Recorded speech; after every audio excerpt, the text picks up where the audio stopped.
네, 우리 하나님의 말씀은 예레미야서 7장 1절로부터 4절까지를 우리 개역성경으로 맨 왼쪽 개역성경입니다. 보시도록 하시겠습니다. 여호와께로부터 예레미야에게 말씀이 임하니라. 이르시되 너는 여호와의 집 문에 서서 이 말을 선포하여 이르기를 여호와께 예배하러 이 문으로 들어가는 유다 사람들아, 여호와의 말씀을 들으라. 만군의 여호와 이스라엘의 하나님께서 이와 같이 말씀하시되 너희 길과 행위를 바르게 하라. 그리하면 내가 너희로 이곳에 살게 하리라. 너희는 이것이 여호와의 성전이라 여호와의 성전이라 여호와의 성전이라 하는 거짓말을 믿지 말라. 아멘. 지금 우리가 예레미야서를 이렇게 보고 있는데요. 제가 신학교를 졸업하고 목회하던 저의 이력을 쭉 이렇게 돌이켜 보게 되면 제가 쭉 교회에서 설교라고 뭐 했던 것들을 이렇게 보게 되면은요, 제가 구약 성경 그 중에서도 특히 이 예언서들을 가지고 이 설교를 했던 경우가 거의 없었던 것 같아요. 예언서를 특히 이제 쭉 이렇게 읽어 나가면서 뭐 지금 우리가 이제 지난번에 아모스 뭐 또는 호세 이렇게 다루듯이 이렇게 하는 경우가 거의 없었습니다. 구약을 가지고 제가 설교를 한다라고 하더라도 그 중에서 이제 구절을 하나를 뭘 떼가지고 그냥 구절만 읽어 놓은 거예요. 그리고서 사실 그 본문과는 별 상관없이 그냥 이 얘기 저 얘기 무슨 예화 뭐 이런 거 갖다 이렇게 끌어다가 그냥 뭐 첫째 둘째 셋째 하는 식으로다가 이렇게 얘기를 했는데 왜 그랬는가라고 하는 걸 제가 이렇게 돌이켜 놓고 보게 되면 구약을 가지고 뭘 설교를 할래도 할 수가 없어요. 할 수가 없는 게 도대체 이게 무슨 얘기를 하는지를 모르겠는 거예요. 무슨 얘기인지를 알 수가 없어요. 이게 지금 이제 우리가 읽은 이 구절을 그냥 한번 여러분들이 한번 같이 이제 한번 이렇게 생각해 보시자고요. 개역성경 뭐 개역성경에 조금 그러면 이 세번역 성경에 그래도 조금 좀 보게 되면 정확하게 이렇게 번역이 되어져 있는데요. 주님께서 예레미야에게 주님의 성전문에 서서 주님께 예배하려고 문으로 들어오는 모든 유다 사람들에게 주님의 말씀을 큰 소리로 일러주라고 하셨다. 나 만군의 주 이스라엘 하나님이 말한다. 너희의 모든 생활과 행실을 고쳐라. 그러면 내가 이곳에서 너희와 함께 머물러 살겠다. 이것이 주님의 성전이다. 주님의 성전이다. 주님의 성전이다 하고 속이는 말을 너희는 의지하지 마라. 너희가 모든 행실과 생활과 행실을 참으로 바르게 고치고 참으로 이웃끼리 서로 정직하게 살면서 나그네와 고아와 과부를 억압하지 않고 이곳에도 죄 없는 사람을 살해하지 않고 다른 신들을 섬겨 스스로 재앙을 불러들이지 않으면 내가 너희 조상에게 영원 무궁토록 준 이 땅 바로 이곳에도 너희가 머물러 살도록 하겠다. 지금 이제 7절까지 읽었는데요. 근데 이제 7, 8절로 가면 되면 그런데도 너희는 지금 전혀 무익한 거짓말을 의지하기에 거짓말이라는 건 설교를 얘기를 하는 거예요. 그래서 제가 이제 오늘 제목을 설교에 속지 마라 이제 이런 제목으로다 지금 이제 얘기를 했는데 너희는 모두 도둑질을 하고 사람을 죽이고 음행을 하고 거짓으로 맹세하고 바알에게 분향을 하고 너희가 알지 못하는 다른 신들을 섬긴다. 너희는 이처럼 내가 미워하는 일만 저지르고서도 내 이름으로 불린 이 성전으로 들어와서 내 앞에 서서 우리는 안전하다 하고 말한다.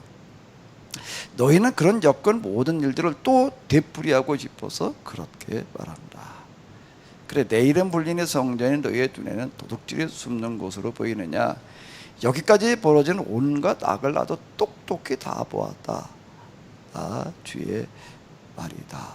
자, 이제 11절까지 읽었는데 이게 무슨 소리예요 도대체 이게? 여러분들은 이게 무슨 얘기인지 좀 알아들을 수 있을지 모르겠지만 난 이게 무슨 얘기인지를 모르겠는 거예요. 이 얘기가요. 왜 성전이 하나님의 집이라고 하는 그 말이 거짓말이라고 그러는 건지. 그 다음에 여기 이렇게 보게 되면은 너희 모든 생활과 행실을 참으로 바르게 고치고 참으로 이 길에 서로 정직하게 살아라, 이렇게 얘기를 하는 거예요. 그러면서 나그네와 고아와 과부를 억압하지 않고 이곳에도 죄 없는 사람을 살해하지 않고 다른 신을 섬겨 스스로 재앙을 불러들이지 않으면, 이거를 이제 보게 되면은 나그네와 고아와 과부를 억압하고 있고 사람을 죽이고 다른 신을 섬기고 있구나, 이렇게 생각이 드는 거예요. 그럼 이스라엘 사람들은 성전이 있긴 있지만은 성전에서 살인을 하고 다른 신을 섬긴다는 거예요. 이걸 가지고 내가 뭐라고 얘기를 할 수가 없는 게, 왜 그런가 하면 진짜 이스라엘 사람들이 그랬는가 하면 그건 아니거든요. 실제 거기서 사람 죽이고 그 이스라엘 사람들 그 역사를 이렇게 보게 되면 성전에다 갖다가 이제 다른 신을 섬기게 신상을 갖다 세우는 경우들이 이제 몇 번 이렇게 이제 있었습니다. 그 안티오쿠스라고 하는 사람이 이제 주로 대표적인 어떤 이런 사람인데요. 성전에다가 이제 이방자 헬라 신상을 갖다 세워놓고 이렇게 하고 돼지를 잡아가지고 이제 제사를 지나게 하고, 그것 때문에 온 이스라엘이 아주 결사항전을 해서 그게 마카비 운동이라는 게 이런 운동이에요. 그리고 지금 예레미야가 이야기하고 있을 그때는 무슨 이 성전에다가 이방 신상을 갖다 놓고 섬긴 게 아니에요. 이걸 뭐라고 얘기할지를 모르겠어요. 이게 무슨 얘기인지. 생활과 행실을 참으로 바르게 고쳐라, 참으로 이웃끼리 서로 정직하게 살아라. 자, 이렇게 얘기를 하는데 뭐가 어떻게 됐다는 건지 모르겠는 거예요. 이걸 가지고 뭐라고 내가 얘기할 수가 없어요. 너희는 모두 도둑질을 하고 사람을 죽이고 음행을 하고 거짓으로 맹세하고 바알에게 분향을 하고 너희가 알지 못하는 다른 신들을 섬긴다. 이 사람들은 그냥 이렇게 얘기를 하게 되면은 도둑질하는 사람들을 향해서 하는 소리 같은 거예요. 도둑놈한테 하는 얘기이고, 이건 살인자한테 하는 얘기고, 이건 음행하는 자에게 하는 얘기고, 이거 거짓으로 맹세하고 바알을 분향하는 사람, 바른 신을 섬기는 사람들한테 다 하는 얘기로다가 이렇게 들리는데, 근데 너희는 이처럼 내가 미워하는 일만 저지르고도 내 이름으로 불리는 성전으로 와서도 하나님 앞에 서가지고 우리는 안전하다라고 이렇게 되풀이해서 말한다라고 하는 겁니다. 이걸 가지고 아마 이렇게 보게 되면 나가서 살 때에는 도둑질하고 사람 죽이고 음행을 하다가, 그리고 다른 일 섬기다가, 그리고 이제 또 교회당 성전에 와가지고 하나님 섬기고 있는가 보다, 이렇게밖에는 이게 뭘 얘기하는 건지를 모르겠는 거예요. 그래, 내 이름으로 불리는 성전인 너의 눈에는 도둑질이 숨는 곳으로 보이느냐? 여기서 벌어진 온갖 악을 나도 똑똑히 다 보았다. 주의 발이다. 이제 코아마로 야훼 이루고 나가는데요. 난 이런 얘기들이 도대체 무슨 얘기인지를 모르겠더라고요. 모르니 이제 찾아서 읽어봐야죠. 예레미야 주석 어쩌고 저쩌고 읽어봐도 야, 이게 정말 이런 거구나. 이걸 가지고 내가 좀 이제 설교 시간에 얘기를 해야 되겠구나. 이렇게 되지를 않는 거예요. 이게요. 뭘 얘기를 해야 되는 건지를 모르겠는 거예요. 이걸 가지고. 그냥 어떡하다 그 중에 이제 마음에 드는 구절이 하나가 이제 있어요. 그럼 그 구절, 오라서 우리가 서로 변론하자, 그런 얘기, 그런 얘기, 마음에 드는 구절은 무슨 뜻인지, 그 앞뒤에서 문맥에서는 무슨 얘기를 하고 있는지는 전혀 이건 아무리 봐도 모르겠는 거고요. 그 얘기는 그냥 결국 이걸 가지고 얘기를 한다라고 하게 되면 뭐 세상에 나가서 도둑질하지 말아라, 살인하지 말아라, 뭐 점집에 가지 말아라, 뭐 그런 식으로 얘기를 해야 되는 뭐 할 말이 없는 거예요 이게요. 그러니까 에레미야서뿐만 아니라 자, 예언서를 가지고 설교를 한다는 거는 굉장히 어렵더라고요. 할 수가 없어요. 뭐라고.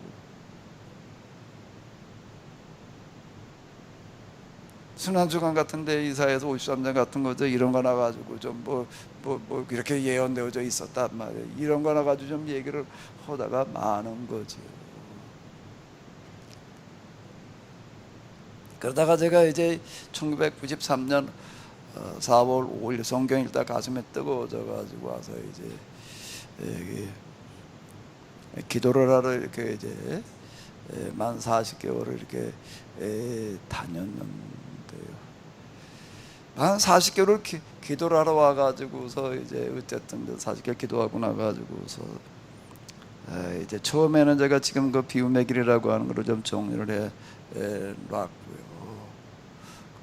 동시에 하나님을 경험하고 나니까 뭐가 관심이 생겨지는가 하면 이 구약 성경이라는 게 이게 참 중요한 거였구나. 특히 그 중에서 특히 율법서라고 하는 게 너무 중요하구나. 그런데 내가 이걸 너무 모르고 있구나. 사실 제가 신학교 다닐 때 학부 때도 이스라엘 역사 이런 쪽에는 관심을 가지고 제가 꽤 열심히 읽느라고 그랬습니다. 왜? 교회사를 하려고 하다 보니까는 교회사 이전에 교회가 뭐 기독교 역사가 신약으로부터만 출발할 수가 없어요. 성경도 보게 되면 신약 성경만 있는 게 아니라 구약 성경이 있고 그 구약을 모르면 안 되겠어서 내 나름대로 이스라엘 역사 그거 뭐 신약 성서 신학 또는 구약 개론 이런 걸 가지고 좀 실험을 해서 대충 역사가 이러이러하게 이제 흘러왔다. 이 정도는 그래도 이렇게 좀 파악을 해 놨는데, 근데 정작 성경으로 들어가 가지고 율법서 또는 예언서를 가지고 뭘 이렇게 한번 쭉 얘기를 해봐라 그러면은 전혀 완전 깜깜이에요. 그만 말씀드린 몇 구절 그냥 띄우다가 그냥 어쩌고 저쩌고 그냥 뭐 이렇게 또 얻을 수 있을 뿐이지 에레미야 서가 뭘 말하는 건지를 이거는 영 감이 안 잡히는 거예요. 내 기도하고 난 다음에 보니까는요, 이 구약 성경이 참 중요하구나. 중요한데 구약 성경을 이해하려고 한다라고 하게 되면은 계약이라고 하는 거를 이해를 해야 되는구나. 이렇게 되더라고요. 그럼 제가 기도하는 가운데 하나님께서 구약 성경 이해하는데 계약이 중요하니까 계약을 뭐 계약이 이런 거다 그렇게 얘기를 하시는가? 한마디도 없어요. 그러니까 하나님은요,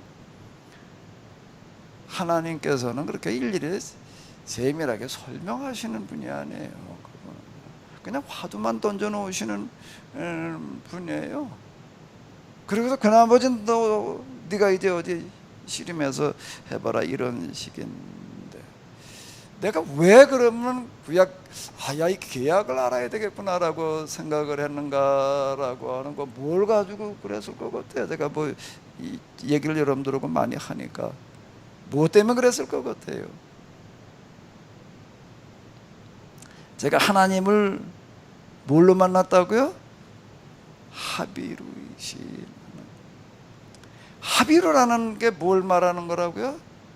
밑바닥 사람을 말하는 거예요. 그러니까 하비루이신, 하비루의 하나님. 그전에는 제가 어떻게만 이해를 했는가 하게 되면은 가난한 자의 하나님, 약자의 하나님, 버림받은 사람들의 하나님, 하비루의 하나님이라고 생각을 했는데, 하비루를 사랑하시고 하비루를 뭐 어떻게 하시고 구원하시고 이렇게, 그게 아니라 하나님 자체가 하비루이, 그거는 생각해 본 적이 없었어요.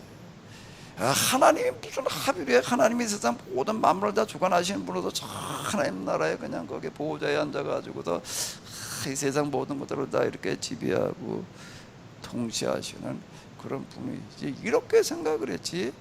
하나님께서 합의로이시다라는 거는 생각할 수가 없는 거야. 그런 얘기 들어보지도 못했고, 뭐 입신해가지고 뭐 어디 하나라 갔다 왔다 하는 사람들 얘기 들어보게 되면 다 무슨 뭐 밝은 빛 가운데 뭐가 어땠고 뭐 어쩌고 다 이렇게 얘기를 하지.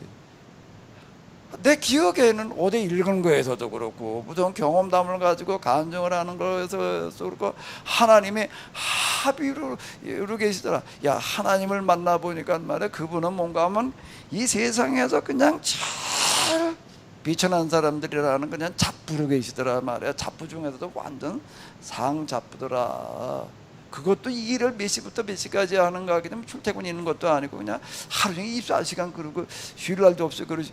그렇게 들어본 적이 없는 거예요. 근데 제가 만난 하나님은 뭘로 만났다고요? 하나님을요?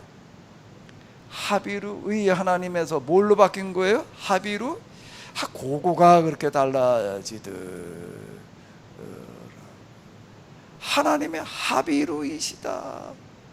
이게 너무 크게 다가오는 거예요. 너무 크게. 그전에 합의루의 하나님 그러면 그냥 두렵고 떨리는 하나님, 그냥 또 높은 게 이렇게만 생각이 들다. 이제 합의루이신 하나님 그래 놓으니까는 어떻게 해야 되는가 하면 하나님을 생각하면 몸둘 바를 모르겠는 거예요. 왜요? 그분이 지금 어떻게 하고 계시기 때문에 나보다 더 낮고 천한 자리에서 이 잡다한 모든 것들을 다 하고 계시기 때문에, 좀 뭐 치닥거리를 하고 계시기 때문에,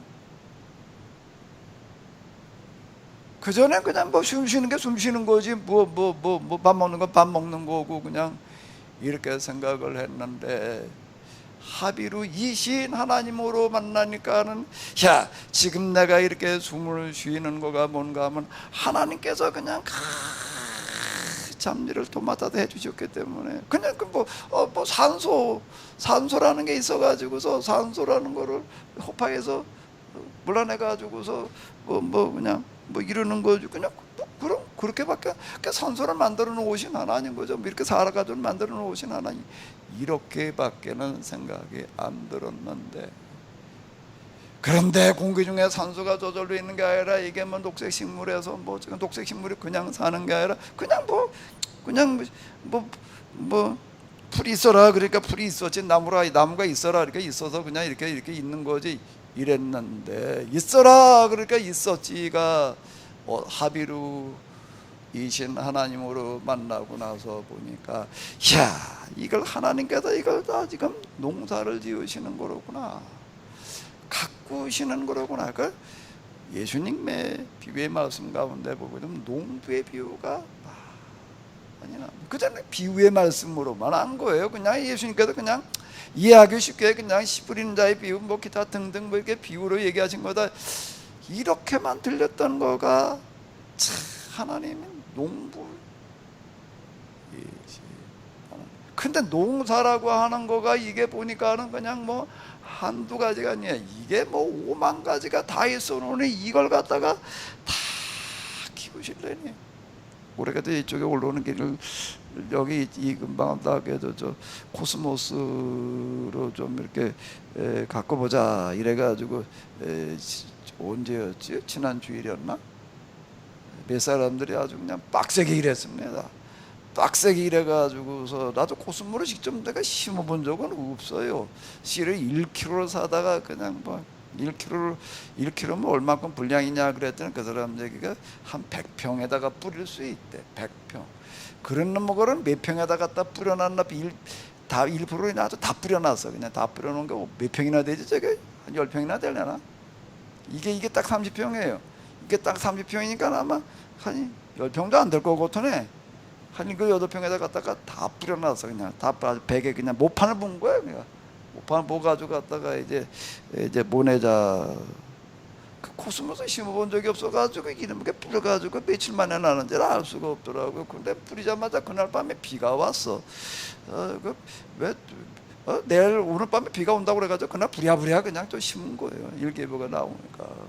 그래서 심어놨더니 보니까 한 3일 된 다음에 이렇게 보니까 벌써 나오더라고요. 그래가지고 코스모스 생각보다 빨리 나오더라고요. 그래가지고 이제 쭉 올라오고 있는데, 코스모스 심어놓으면 그냥 나는 거지.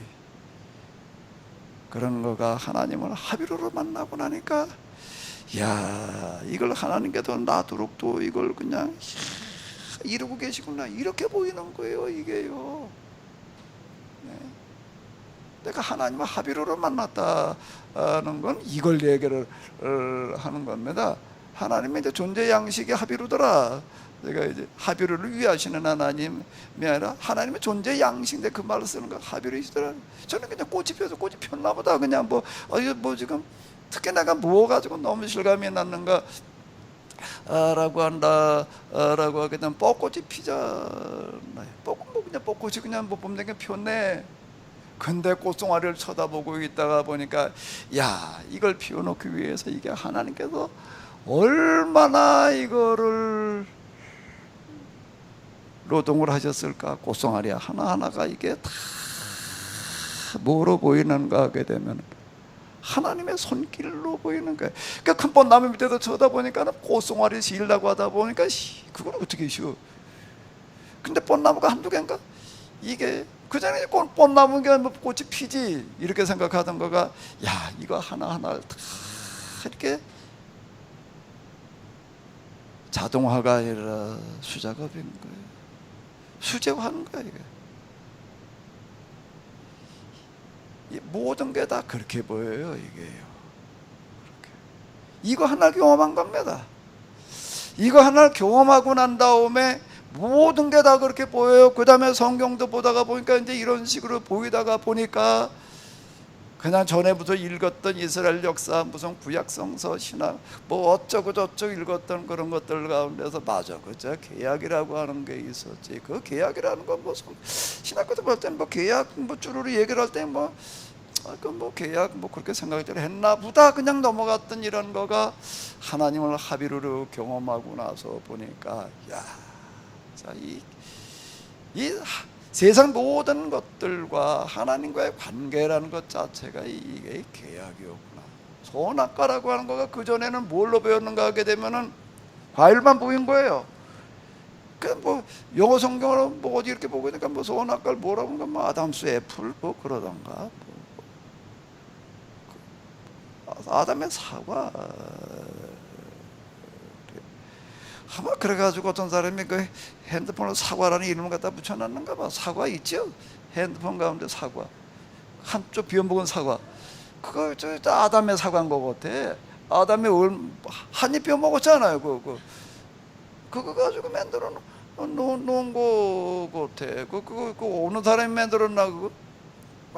미국 사람들은 선악과가 사과라고 생각을 하니까 이제 그 한입 비워먹은 사과로다가 이렇게 만들어놨어. 그러니까 어떤 사람도 사과 싫어하는 사람은 바나나라고 그러더라고. 뭔지 모르니까. 그전에는 그냥 과일 중에 하나로만 보인 거예요. 그러다 그게 뭐 사과였나, 사과하고 비스를 맺을래나, 바나나하고 비스를 맺을래나, 또 어떤 사람은 뭐라고 그러는가 하면 그게 아니래, 복숭아래.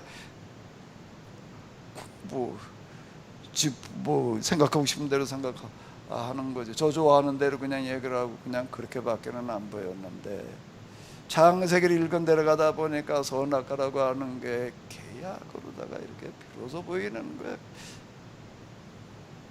그전에는 창조론, 진화론, 뭐 무슨 이래가지고 창조론이야 진화론이야 뭐 이래가지고 무슨 창조신학 뭐 어쩌고 저쩌고 그랬는데, 내가 비로소 이제 창세기를 읽으면 창조론도 아니고 진화론도 아니고 창조신학, 제가 얘기하는 창조신학은 건 계약신학인데 이렇게 보이는 거예요.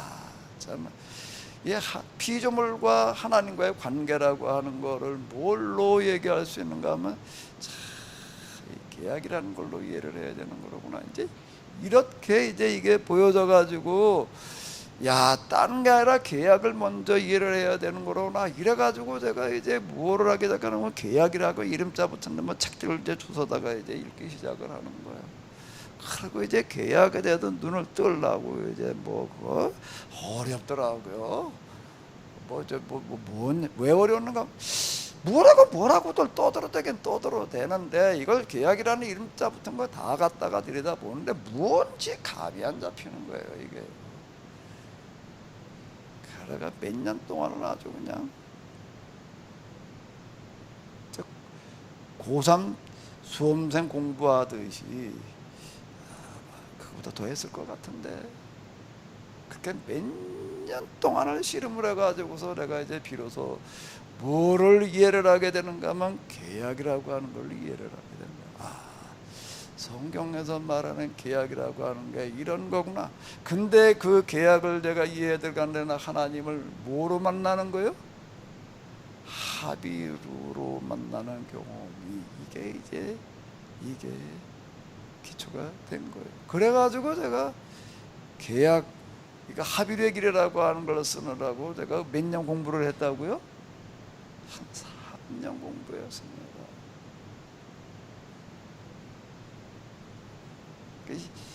10년, 10몇 년 중에서 여기 기도하러 다니는 게 40개월이고 기도하고 난 다음에 비움의 길의 영성을 이해하는데 또 그 영성에 관한 책들을 갖다가 정리하는데 그게 몇 년 걸리고 나중에 이제 그 다음으로다가 이제 전개되어는 게 이제 계약을 비롯한 구약 성경이라는 걸 이해하려고 하는 게 또 몇 년 걸렸습니다. 그래가지고 비로소 이제 합의의 길 이름 왜 그렇게 붙여놨을까요? 왜 그렇게 붙였겠어요? 내가 성경에 하나님을 뭘로 만났기 때문에 합의로 만났기 때문에 제가 합의의 길 내가 이렇게 이제 붙여놨는데 계약을 이해하고 나니까 비로소 뭐가 보이는가 하게 되면은 율법서가 그리고 특히 예언서가 뭘 이야기하는지 그때 가서야 이게 알게 들어. 그때 가서야 이게 알겠는 거예요. 이게 자 이게 계약이라고 하는 걸 이해하지를 못하게 되면 성경이라고 하는 걸 특히 구약 성경도 그렇고 신약 성경도 그렇고 이게 제대로 이해할 수가 없는 거구나. 그래서 내가 이제 합의의 길, 죄인의 길, 그게 이제 이스라엘 역사 교회사 4,000년을 이제 이렇게 다루는 건데 제가 다 계약으로다가 이걸 써내려 간 거야. 역사 이해 자체를 이제 계약으로 다 이렇게 하고 이제 그랬는데 그래서 기도하다 보니까 성경이 보이더라. 뭐 이제 이런 얘기가 내가 이제 이런 얘기가 이렇게 되는 건데요. 기도하다 보니까 성경이 보이더라는 이야기 속에 기도하다 보니까 비로소 뭘 읽어야 될지 뭐에 관심 가지고 공부해야 될지를 이제 다시 생각하게 되더라. 뭐 이런 것들이 이제 가족에 포함되어지는 어떤 그런 이야기가 이렇게 되는 건데요. 그럼 이제 다시 내가 지금도 오늘 이거 설교한 본문들로 다시 한번 쭉 어제 오늘 아침부터 일찍 일어나가지고 읽어 내려가면서 야 이게 왜 이렇게 옛날에는 그래 이렇게 안 보였었나 말이야 이런 거가 내가 그걸 다시 한번 생각을 해봤습니다. 예레미야에게 뭐라고 이야기를 하시는가 하면 너는 주님의 성전문, 그러니까 솔로몬이 지어놓은 성전을 얘기를 하는 건데 예배하려고 문으로 들어오는 모든 유다 사람에게, 유다 사람이라는 것은 뭘 얘기를 하는가 하면 당시 나라가 북왕국을 뭐라고 불렀지요? 이스라엘, 남왕국 둘로 나뉘어졌는데 남쪽을 뭐라고 부르는 거예요? 유다라고 불렀습니다. 근데 이제 북쪽은 이제 망하고 이제 없을 당대 지금 요 때에는 예레미야 때는 남쪽만 남아 있을 것 같은 때인데 이스라엘이 멸망하기 이제 한 세대 전이니까 이제 유다 사람이라는 건 이제 남한국 사람들을 말하는 건데 주님의 말씀을 큰 소리로 일러주어라. 이 주님의 말씀이라는 건 뭔가 이제 예레미야가 지금 이 성전에서 설교하는 사람들, 지방 성수에서 설교하는 사람들과 이제 다르게 해석해 놓은 말씀을 가리켜서 이제 하나님의 말씀 이렇게 얘기를 하는 건데, 그 사도행전에도 똑같아요. 사도행전에도 이렇게 보게 되면 당시 이스라엘 사람들, 특히 바리새인 서기관들이 성경을 해석하고 설교하는 사람들인데 그들과 다르게 다시 해석해 주는 그 말씀을 하나님의 말씀 이제 이렇게 이야기를 하고 있습니다. 사도행전에서도 그렇게 이제 이야기를 하는데요. 주님의 말씀을 큰 소리로 일러줘라. 그래가지고 이제 오늘 얘기를 한다라고 하게 되면은 저희 교회로 얘기를 하면 마당에 서가지고서 지금 설교하는 거예요. 예레미야가 교회 들어오는 사람들한테 지금 설교를 하는데 뭐라고 말씀을 하시는가 하면 이렇게 얘기를 하는 거야. 나 만군의 주 이스라엘의 하나님이 말한다. 1인 합법에 너희는 모든 생활과 행실을 고쳐라. 그러면 내가 이곳에서 너희와 함께 머물러 살겠다. 그전에는요, 이거를 이 구절을 읽으면은 무슨 얘기인지 이게 모르겠는 거예요. 이게요, 너희 모든 행실과 생활을 고쳐라는 거는 이건 뭐 타락한 생활을 하고 있구나, 전혀 이거 하나님 믿지 않는 것 같은 그런 삶을 살아가고 이렇게밖에는 안 보이는 거예요. 행실과 생활과 행실을 고치라니까 그렇게밖에 안 보이는 거예요. 윤리 도덕적인 뭘 잘못을 지적하는 말씀으로 밖에 이런 거가 아무, 그러니까 이게 어려우게 이게 해석이 안 되는 거예요. 이게 무슨 생활 무슨 행실을 고치라는 얘긴가라고 한다면 이거예요. 이제 뭐 너의 행실과 생활과 행실을 참으로 바르게 고치라는 얘기가 또 그러잖아요. 이웃과 서로 정직하게 살아라. 그 부정직하게 살았다는 얘기 아니에요. 고아와 과부를 나군의 고아와 과부를 억압하지 말아라. 죄 없는 사람을 살해하지 말아라. 다른 신들을 섬겨 스스로 재앙을 불러내지 말아라. 이런 걸로밖에는 안 보인 거예요. 이런 구절이요. 그래가지고 그렇게 살지 말라고 그러는 거로구나. 고아와 과부와 나그네를 압제하지 말라는구나. 거짓말하지 말라는 거로구나. 도둑질하지 말라는 거로구나. 이렇게밖에는 안 보인 거예요. 이게요. 그런데 자, 이게 뭐죠? 너의 모든 생활과 행실을 고치라는 얘기가 이제 뭔 얘기예요? 나그네 고아 과부를 억압하지 말아라, 살인하지 말아라는 얘기가 무슨 얘기가 되는 거죠? 그 이 사람들이 실제 그러면 고아와 나그네를 갖다 압제 억압했냐면 아니에요. 이스라엘 구약 때도 그렇고요, 예수님 당시에도 그렇고 이스라엘에서는 어떻게 했는가라고 하게 되면 특히 예루살렘에서는요, 유대교회 때 이렇게 보게 되면 요즘으로 우리가 얘기를 하는 여선교회하고 비슷한 건데 조를 짜가지고서요, 조를 짜가지고서 어떻게 하는가 하면 거기 과부들 먹고 살 방법이 없으니까 다 배구 쫓어요. 배구 쫓습니다. 가뿐만 아니라 거기 살 길이 없는 사람들이 있어요. 대표적인 거 우리가 성경 기록에 의하면 뭐가 있을까요? 베데스다 연못가에 가게 되면 병자들만 모여 있는데 이건 누가 돌보는 사람이 없는 거예요. 그리고 어떻게 하는 거예요? 거기 쫓아가지고 가가지고 그 사람을 다 먹을 것도 주고요. 그 38년 병자 얘기 알잖아요. 주변에 아무도 없다는 거예요. 그럼 38년 전에 이 사람은 죽어 있다 보니까 똥오줌도 누가 쳐주는 사람이 없는 거예요. 그럼 누가 쳐줘야 되나? 다 그 여성교회들이 가가지고 돌아가면서 그거 이렇게 한 거예요. 그런데 예수님께서는 뭐라고 이야기를 하시는가 하면은 서기관 바리새인들 향해서 뭐라고 그랬지요? 뭐라고 그랬어요? 과부의 가산을 삼킨다는 겁니다. 그럼 우리는요, 아니 이 서기관 바리새인 이 사람들이 과부의 재산을 탐내가지고서 이걸 떼먹은 사람들이구나 이렇게 생각이 드는 거예요.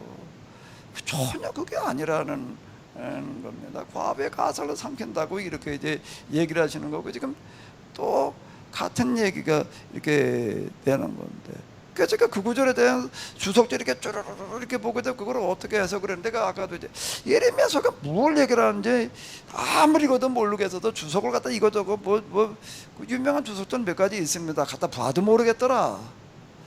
제가 그렇게 얘기를 하는 거예요. 지금 이제 신약 성경 주석들 뭐 이제 있습니다. 그 이제 과부의 과선을 삼키라고 하는 걸 해석해 놓은 걸 보고 해석해 놓은 걸 보게 되면 뭔가 하게 되면은 과부들이 자기 재산을 어디 위탁을 그 당시에는 여자들은 재산 행사권이라는 것 자체가 없어요. 재산 행사권이 없으니까 이건 누가 대리인이 있어줘야 되는 거예요. 그러니까 이게 이제 집안인과 가까운 사람이 있으면 그 사람이 이제 대행자가 이렇게 돼주는 거예요. 자기 재산이지만은 이건 뭐 자기가 권수를 못하는 거예요. 여자니까 그런 권리라는 것 자체가 없었으니까. 그래서 누가 이제 대신 이렇게 해줘야 되는데, 그런데 이제 또 그 대신 해줄 만한 사람이 없으면 이제 그 바리새인한테 위탁을 했단 말이야. 그 바리새인 이제 그 과부의 재산권 행사권을 다 가지고 있는 거예요. 근데 그 바리새인들 가운데도 그렇게 이제 그 과부가 갖다가 그렇게 맡겨놓은 재산을 갖다가 이제 이렇게 뭐 유용하는 사람이 있었다, 그거 지적하다, 이렇게 해석하고 그러기 때문이니까요. 지금 나오는 그 저 주석서에도 보게 되면 거기다 그렇게 해석을 해놓는 거예요. 그래서 이 바리새인이 아주 이게 휘칠한 무덤들이다 말이야. 이게 이제 의식하는 자들이고 이제 이렇게 생각을 하는 거예요. 근데 우리가 실제 그 당시 바리새인들은 전혀 그런 사람들이 아니에요. 자비로다가 이 사람들은 그 당시 뭔가 하면 지금 얘기하면 학교를 운영하는 사람들인데 교육비를 안 받는 사람들이에요. 교육비를 안 받고 율법을 가르치는 사람들이에요. 이 사람들은 왜? 그 돈이 없어가지고서 못 오는 사람이 있을 수 있으니까. 가난한 집 애들은 못 올 거 아니에요. 그냥 가르친다 그러고 그럼 누가 정부에서 지원해 주느냐? 없어요. 그럼 자기가 알아서 해결을 해야지 되는 거예요. 이게요. 사도 바울이 이렇게 보게 되면 전도하러 나가는데 어떻게 하는가 하면 노도회 가면서 뭐 이제 이러고 다녔다라고 이렇게 이제 이야기를 하는데, 그건 왜 그런가 하면 그 바리새인들이, 이 사람들은 또 자기 나라에서만 그러는 게 아니라 해외에 있는 동포들도 나가서 우리가 율법 가서 가르치자 그러면요, 자기 재산, 자기 돈 가지고 그 비용을 댄 사람들이에요. 무슨 교회도 지원받아가지고 어디 선교부 후원받아가지고 그런 개념이 그 사람들은 없어요. 자기 재산이 있으면 재산 가지고 가서 하는 거, 없으면 노동하면서라도 이렇게 하는 사람들이었다. 그러니까 사도 바울이 그렇게 한 거는 왜 그런가? 그다 바리새인이었기 때문에 바리새인들이 혼대로 그중에 좀 모범적으로 했다라고 이제 이렇게 할 수 있는, 내가 본을 보이려고 그랬다라고 하는 게 지금 이런 얘기가 이렇게 되는 건데요. 근데 그 사람들이 무슨 과부에 그 재산을 띄어먹는다, 그건 말이 안 되는 얘기입니다. 바리새인들도 무슨 그 중에 좀 어떤 사람도 있었다라고 할 수도 있겠지만은요, 그 당시에 6천여 명이었다라고 이렇게 이야기를 하는데, 전 국민들로부터 이 사람들은 존경받는 사람들이었어요. 왜냐면 다 무리봉사를 하는 사람들이니까. 이 사람들 뭐 돈 받고 하는 게 없으니까 이제 이런 건데, 우리는 그냥 바리새인 나쁜 놈들이다 말이야. 돈을 밝히는 사람들이다. 이제 또 거기다 그런 구절이 있어나 가지고서 그냥 맨 이제 그런 사람들인 것처럼 우리 자꾸 이렇게 오해를 하게 되는데, 그러니까 이게 이제 성경이 진짜 뭘 얘기하고 있는지가 지금 안 보이는. 이 구절이 이렇게 보게 되면 여기 지금 성전에 있는 이런 사람들이 뭔가라고, 그 앞에 이렇게 보게 되면은 이제 5장 뭐 이런 데 보게 되면 이제 이게 저 제사장도 그렇고 신학자도 그렇고 예언자도 그렇고 다 그냥 아주 돈만 밝힌 자들이다, 이제 이렇게 이제 예레미야가 이제 질타합니다. 예수님께서 그저 성경에도 보게 바리새인 돈을 밝히는 자들이라고 얘기한 거고 똑같은 얘기예요. 똑같은 얘기인데, 그럼 여기다 도대체 이게 무슨 얘기일까라고 하는 거가, 뭘 얘기하는 거겠어요? 한마디로요, 뭘 얘기하는 거죠? 계약법대로 신앙생활을 하지 않는다는 것을 지적하는 거더라고요. 이게요, 계약법대로 신앙생활을 하지 않는다는 걸 지적하는, 이걸 모르게 되면은요, 왜 이게 성전이 하나님의 집이 아니라고 이게 강도의 구례라고 그러는지가 이해가 안 되는 거예요. 성전도 뭐 강도질을 해가지고 그런 걸로다가 바뀌는 문자대로 그렇게 나왔으니까. 이 지금 이스라엘은 계약법 전통이 그냥 있는 데기 때문에 계약적 조목을 들어가지고도 뭐 계약법에 의한 뭐가 어땠으니까 뭐 어쩌고 이렇게 얘기하는 게 아닌 거예요. 우리는 이게 무슨 얘기인지 모르지만 그 당시 그냥 이것만 얘기해도 다 알아요.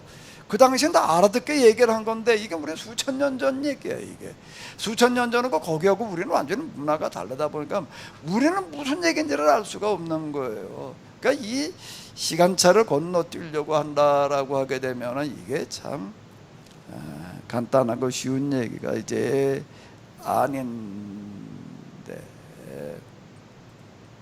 이것이 주님의 성전이다, 주님의 성전이다, 주님의 성전이다 하는 그런 거짓말에 이게 거짓말은 무슨 말을 하는 거라고요? 설교를 얘기를 하는, 그런 설교에 속지 말라라고 하는 겁니다. 성전을 하나님의 집이라고 그러는 건 거짓말이라는 거예요. 속임수라는 거예요. 왜? 성경에도 뭐라고 그러기 때문에. 하나님의 집은 뭐라고요? 하늘이 뭐라고요? 하나님의 보좌고. 땅은 뭐기 때문에? 하나님은 오늘 집에 계실 수 있는 분이 아니다라고 하는 게 아주 기본적인 전제. 근데 하나님의 지금 여기 이 집에 와 계시기 때문에 이게 하나님의 집이다 말이야. 이렇게 얘기를 하는 거는 이거는 안 맞는 이야기. 그러니까 성전이라는 말 자체가 이게 성립이 안 되는 얘기예요. 성전이라는 말 자체가, 전이라는 건 집이라는 걸 뜻하잖아요. 그런 건 하나님의 집이라는 건 없는 거예요. 그 당시 이방인들은 다 어떻게 생각을 했는가 하면 그들의 신을 위한 집을 지었습니다. 그걸 뭐라고 부르죠? 신전. 그리고 또 뭘 또 만드나요? 신전만 가지고서는 안 돼요. 또 뭘 만들어야 되는가? 하나님의 형상이라는 걸 만들어놔요. 그걸 또 뭐예요? 신상. 이게 신전, 신상. 그 다음에 뭐가 있어요? 거기 가서 뭐라는 거예요? 제사 지내는 거예요. 그러면 이방 신앙에 3대 요소가 있습니다. 첫 번째는 뭘까요? 신전. 두 번째는 뭘까요? 신상. 세 번째는 뭘까요? 제사.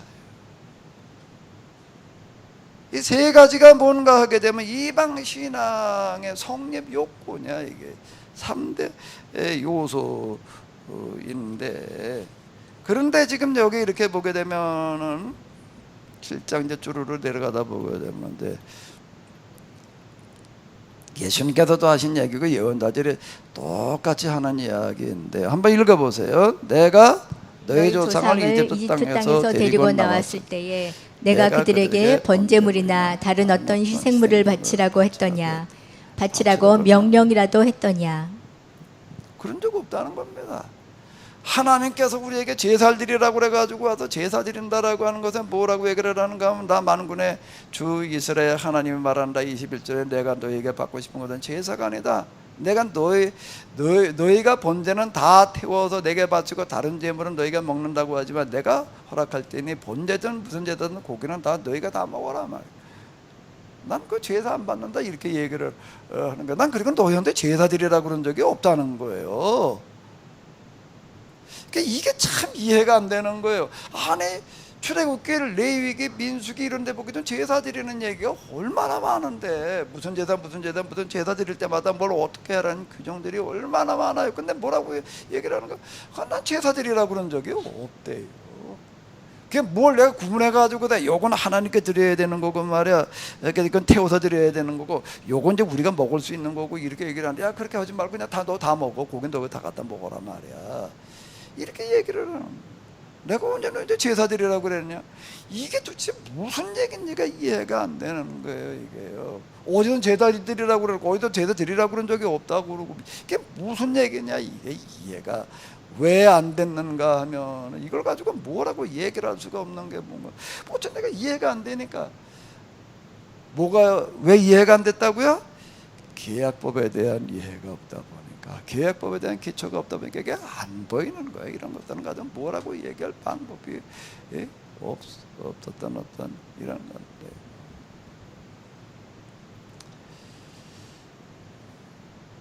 이 지금 뭔가 하게 되면 이 집은 하나님의 전이야, 성전이야, 하나님의 전에. 그래가지고 이스라엘 사람들은 어떻게 했는가 하게 되면 솔로몬 성전에 들어갈 때 문턱을 넘어가면서 뭐라고 들어가는 거예요?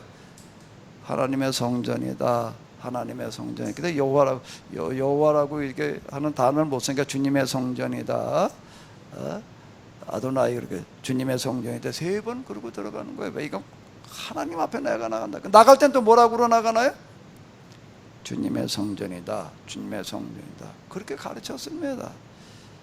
근데 가르쳤는데 이것 자체가 뭐가 되는가 하면 나그네와 고아와 과부로 억압한 거예요. 죄 없는 사람을 살해한 거예요. 이거 자체가요. 다른 신들을 섬긴 거예요. 이거 자체가요. 지금 그걸 지적하는 거예요. 지금요. 그게 뭔가 하게 되면 도둑질한 거예요. 사람을 죽이고 음행하고 거짓으로 맹세하고 바알에게 분향한, 이거 바알에게 분향, 다른 신들을 갖다 섬기는 걸로다가 들었는데 그게 이거 자체가 뭐를 하는 거라고요? 바알을 섬기는 거라는 겁니다. 그러니까 이게 이제 무슨 얘기인지를 모르는 거예요. 왜 그럴까요? 왜 이게 바알을 섬긴 걸까요? 왜 이게 살인을 하는 걸까? 왜 이게 고아와 과부는 나그네를 억압한 걸까? 왜 이게 살인한 거예요? 왜 이게 고아와 과부는 나그네를 압제하는 거예요? 왜 이게 바알한테 분향하는 거예요? 그게 다 거짓말이라는 거예요. 이게요. 다 속임수라는 거예요. 그러니까 이거를 이해한다는 거가 이게 참 쉽지 않은 거예요. 그러니까 이걸 우리가 염두에 놓고 본다면요, 우리가 지금 다 뭐를 하고 있는가 하게 되면은요, 도둑질하는 거예요. 사람 죽이는 거고 거짓으로 맹세하고 바알한테 분향하는 거고 똑같은 거예요. 우리 지금 신앙생활이라는 거가요. 그러니까 우리가 언제 도둑질을 했어요? 우리가 언제 거짓말을 해서 거짓 맹세를 뭐 다른 신을 우리가 언제 섬겼어요? 다 이렇게 생각을 하는데, 그런데 지금 예레미야는 뭐라고 얘기를 하는 거야? 이렇게 얘기를 하는 거야. 이게 지금 이걸 건너뛴다는 거가 이게 참 쉽지 않은 이야기가 되는.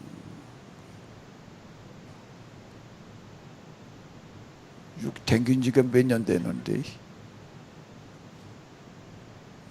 우리가 댕긴 지가 한 10년은 되지 않았나? 왜 그런 거죠? 사무엘 하 그리고 이제 11개상으로 들어가서 성전지는 이런 걸 이렇게 보게 되면, 다윗이 성전을 짓기 위해서 물자를 모으는데 얼마나 모아다 놨다라고 솔로몬에게 제사를 넘겨주는가 하면 금이 몇만 달란트라고요? 10만 달란트. 은이 몇만 달란트라고? 100만. 달란트라는 게 얼마를 얘기를 하는 거라고요? 한 짐, 한 40kg 생각을 하시면 이렇게 될 거예요. 한 짐이라는 건 뭔가 하면 멀리 운반해 갈 때 얘기해요. 조금 이렇게 가까운 거리 가는 거는 말하는 게 아니고 그냥 몇백 킬로 지고 갈 때 이제 장정에 한 짐 짊어지고 가는 거 한 달란트라고, 이제 그런 게 규빗 그러게 되면 옛날에 뭐 잘하는 거 없으니까 이제 이거 가지고 규빗이라고 그러게. 이게 뭐 팔기니까 똑같지는 않잖아요. 그 사람마다 조금씩 달라요. 그 대략 이렇게 얘기할 수밖에 없어요. 그때는 아직 그렇게 무슨 미터법 이런 게 이제 나와 있을 때가 아니니까. 그 짐도 이게 뭐 사람마다 달라. 어떤 사람은 조금 변 목사님 한 짐하고 진상 입사님 한 짐하고 어떨까? 한 짐 짊어져라 그러면 똑같지 않은 거예요. 그러니까 짐도 이렇게 달라요, 이게요. 그러니까 대략 이제 이렇게 나가는데 보통 이제 40kg 이제 이렇게 생각할 수가 있어요. 그러면 금의 10만 달란트라는 거는 10만 명이 짊어지고 갈 수 있는 금을 모아놨다는 거예요. 은은 얼마를 모아놨고요? 100만. 그 다음에 철과 동은 또 얼마인가 하면 그거는 너무 많아가지고 그건 뭐 달란트로 계산도 할 수가 없어, 이렇게 얘기를 합니다. 또 돌멩이도 마다놨대. 또 돌멩이도 마다놨고 또 나무도 목재도 마다놨고, 그건 너무 많아서 야 그건 뭐 셀 수도 없고, 일단 셀 수 있는 것만 가지고 중요한 것만 따진 게 뭐라고요? 금이 10만, 은이 100만. 그러면 이게 다 어디서 났나? 그게 어디서 나는 거지요? 다 주변 나라 돌아다니면서 약탈해 온 거예요. 약탈해 온 거예요. 그걸 가지고 지었는데 우리가 생각할 때는 야 이게 가만히 있자, 금이 10만 달란트라고 은이 100만 달란트라고, 아이 그 다른 거 건축 재료가 필요 없을 것 같아. 금만 갖다 근거 은만 갖다 집에서 쌓아놔도 거기다 철이 뭐 동에 뭐 그건 달 수도 없을 만큼 많다. 그것만 갖다 뭐 벽돌에다 쌓아도까지 그 짓겠다 이렇게 생각이 드는데 뭐라고 얘기를 하는가 하면 그다 금과 은으로 그 벽돌 만들어가지고 쌓아놓으면 전혀 아니에요. 근데 그거 가지고 이제 건축재료 갖다 구해가지고 이렇게 하는데 그거 하여튼 모자라가지고 갈릴리 일부를 띄어서 팔아먹는 얘기가 이렇게 나와요. 그만큼 돈이 많이 이제 들어가는 거예요. 그러면 지금 여기서 뭘 가지고 도둑놈이라고 그러는지 뭘 가지고 살인자라고 그러는지가 이제 무슨 얘기가 되는 거예요. 이걸 짓기 위해서 가져온 물자 자체가 뭘 말하는 거예요. 뭐 한 거예요? 다 도둑질해온 거. 도둑질이면은 좀 낫지. 뭐예요? 약탈이라고 하는 건 도둑질 수준이 아니야. 죽이고 뺏어오는 걸 얘기를 안 하는 거야 지금요. 그 철이라고 하는 거는 철을 어마어마하게 맞아놨대. 철 요즘 뭐 널린 게 철이 돼가지고 도대체가 뭐 이게 아우 뭐 쇠가 많아도 이렇게 많을 수가 있나 진짜 원차.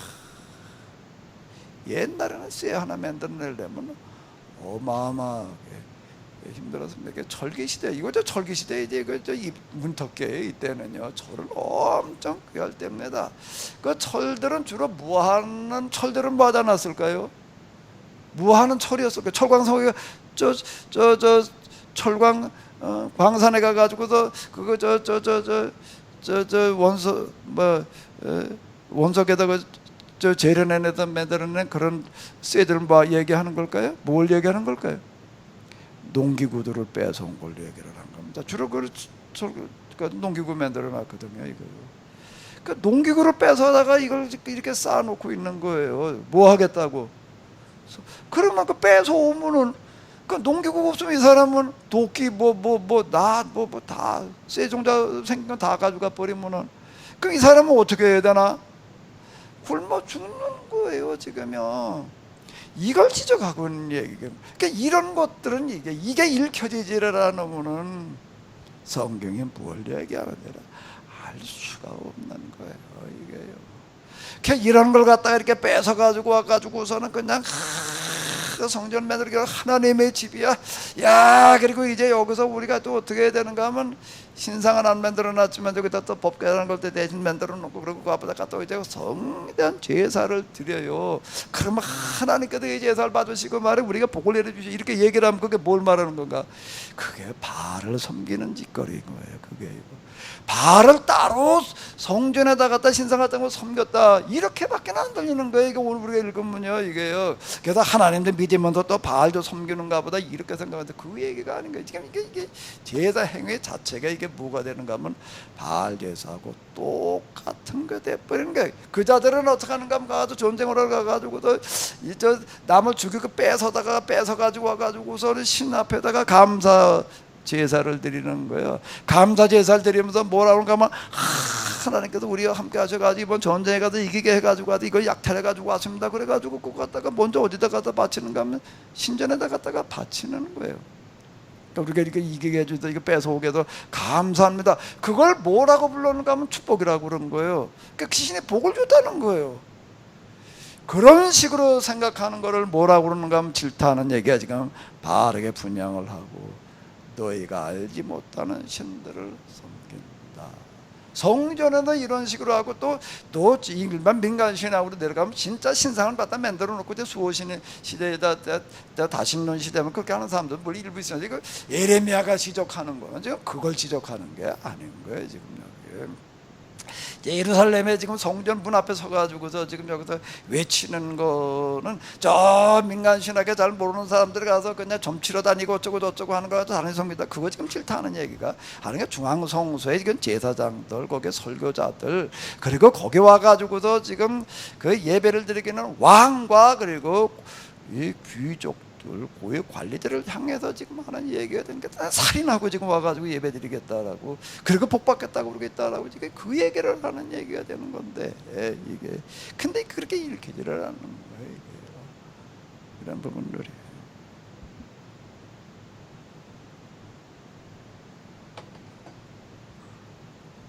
제가 어제 오늘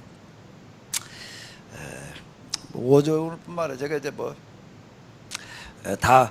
다음 주 수요 세미나 또는 주일 뭘 한다 그러면 이제 미리 저 본문은 이제 다룰 본문에 뭐지, 그리고 이제 그것만 앉아가지고 생각하고 있는 건 아니지만 문득 이제 자문서도 그렇고 뭐도 그렇고 이제 그 내용을 가지고 계속 이렇게 묵상을 하고 음미를 하고 이런 식으로 이렇게 하는데, 그러면서 느끼는 건 뭔가 하면은, 자 근데 이게 왜 그렇게 옛날에 이게 안 보였었을까 말. 그러니까 할 말이 없는 거야. 몇 구절이나 떼가지고서 그냥 내가 너와 함께하리란 말이야. 이런 구절이라 가지고서 맨날 떠들어대지.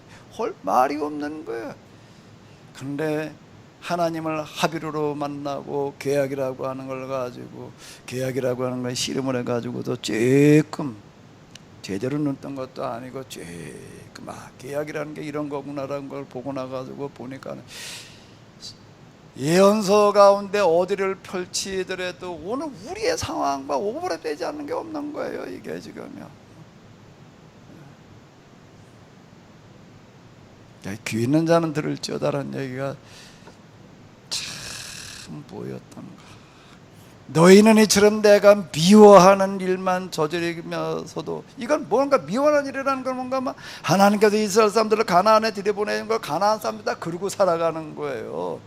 다 그런 식으로 서로 그냥 약탈을 다니다 보니까 이제 약탈당하냐 하려고 맨날 그냥 담벼락만 들이다 쌓아가지고서 그냥 넘어오지 못하게끔 그냥 문짝에다 튼튼하게 만들어가지고 그냥 걸어 잠그고, 그걸 뭐라고 부르는 거예요? 성이라고 그러는 거예요. 그걸 성. 그걸 이제 역사에서는 도시국가, 성읍국가 이제 이렇게 이제 얘기를 합니까? 각 지역마다 서로 성을 써놓고 그러고 이제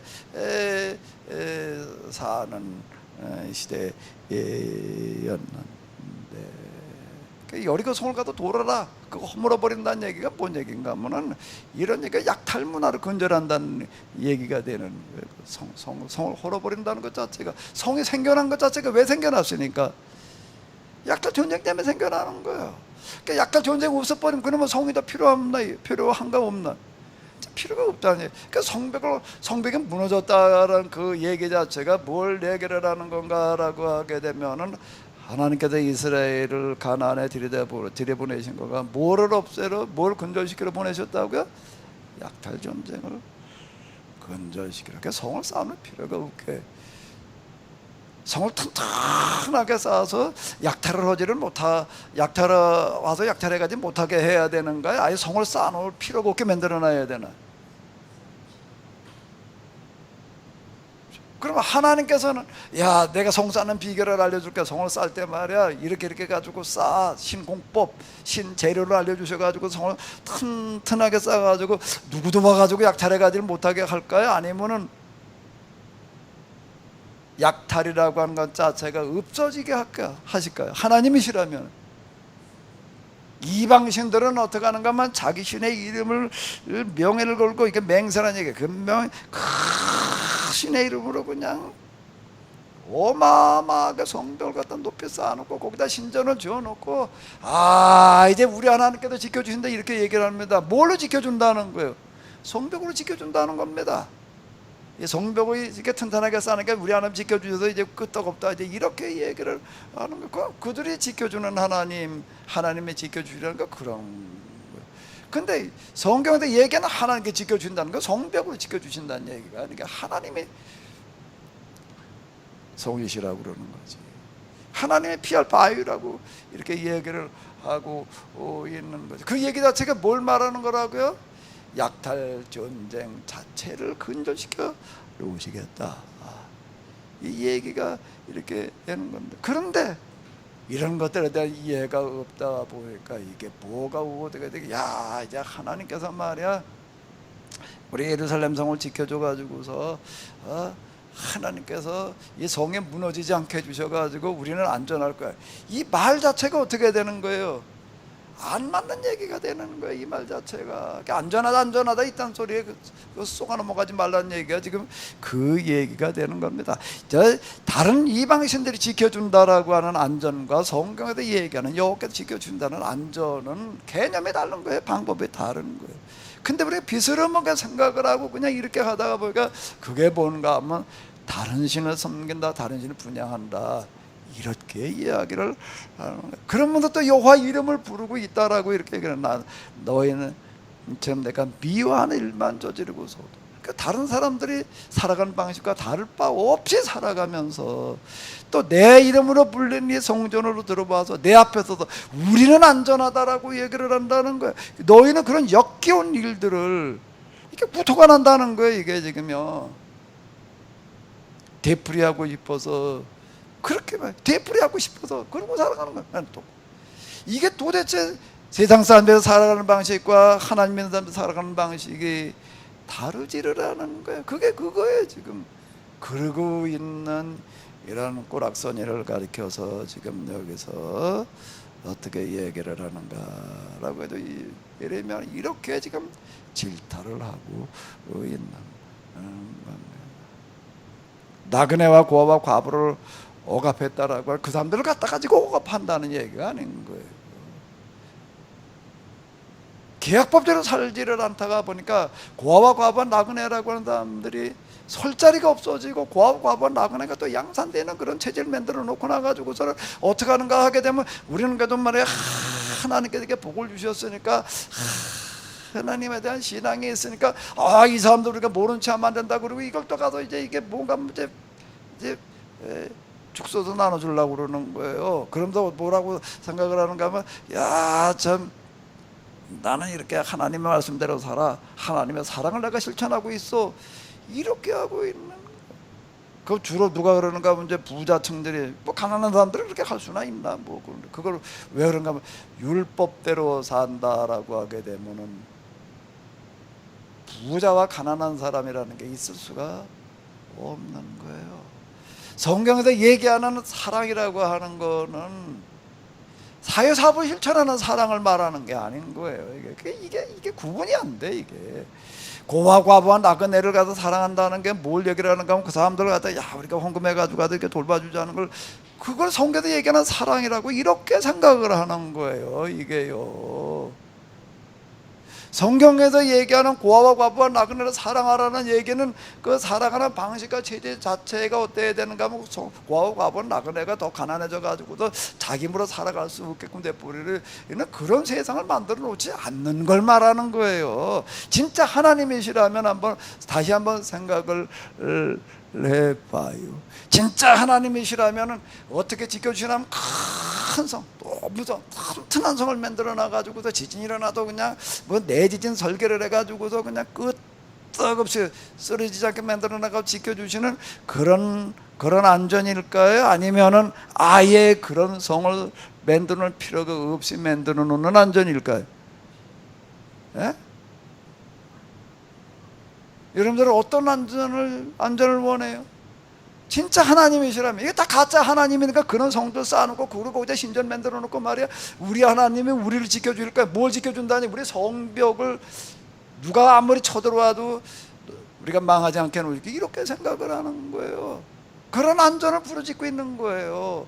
그런데 성경에서 얘기하는 안전은 그런 게 아니라는 겁니다. 맨날 성벽이나 쌓고 있는 어떤 그런 걸 얘기하는 게 아니라, 예를 들어서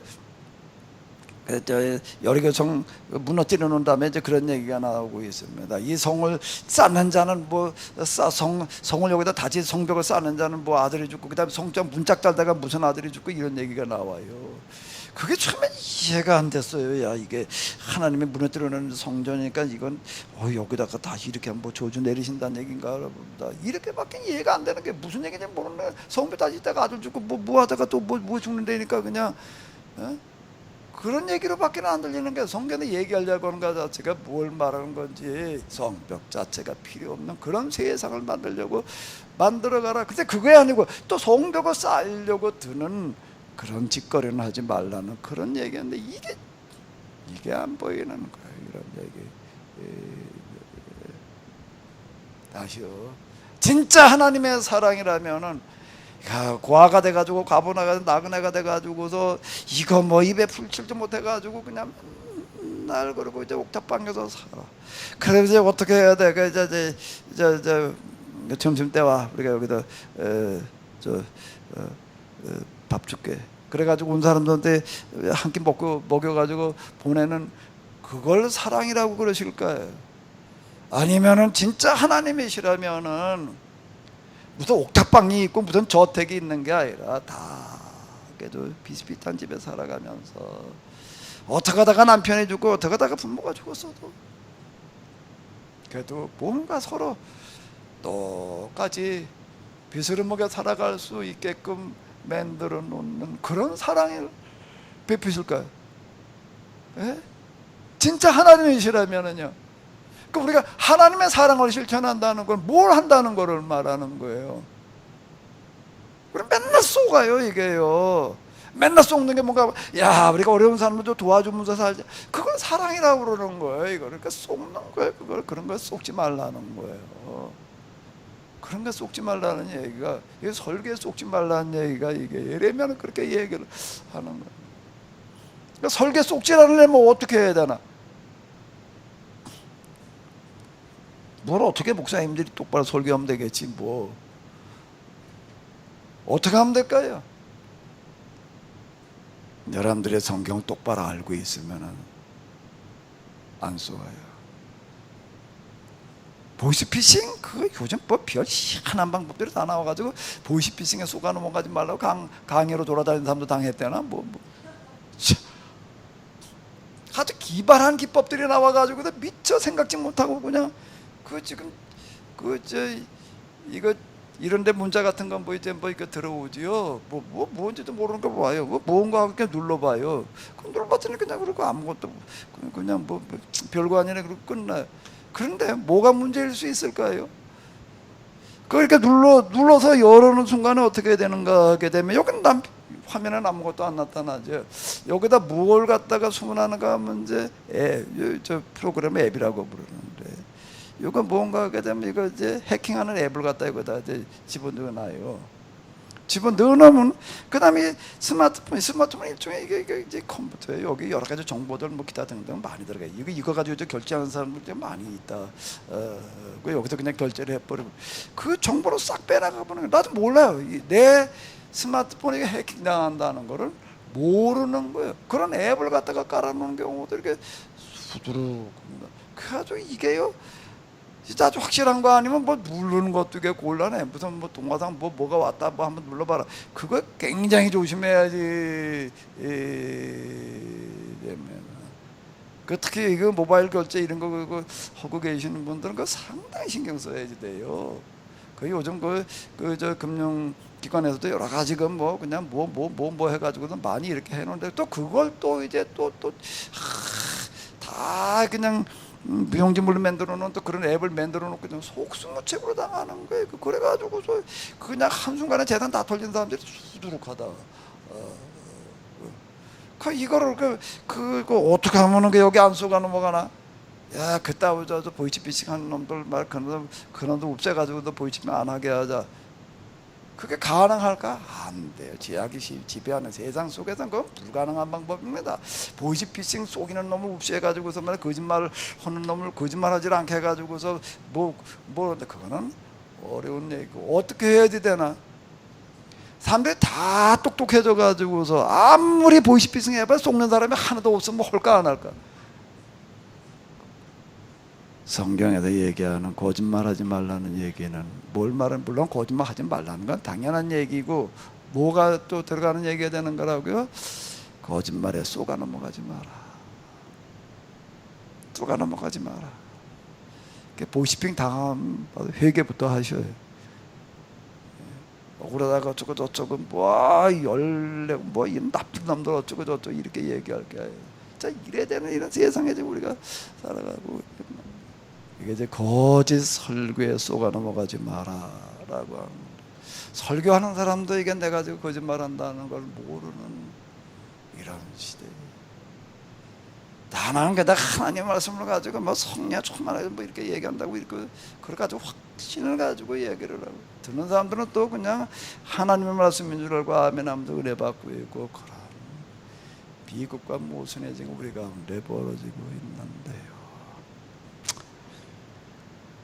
우리가 성경을 좀 제대로 다 안다는 건 어려운 얘기고, 제가 늘 하는 얘기는 기본 상식만 알아도 이런 비극에서 우리가 좀 벗어나게 될 줄로 믿습니다. 주님 오늘 이와 같이 이 말씀 듣게 하심을 감사합니다.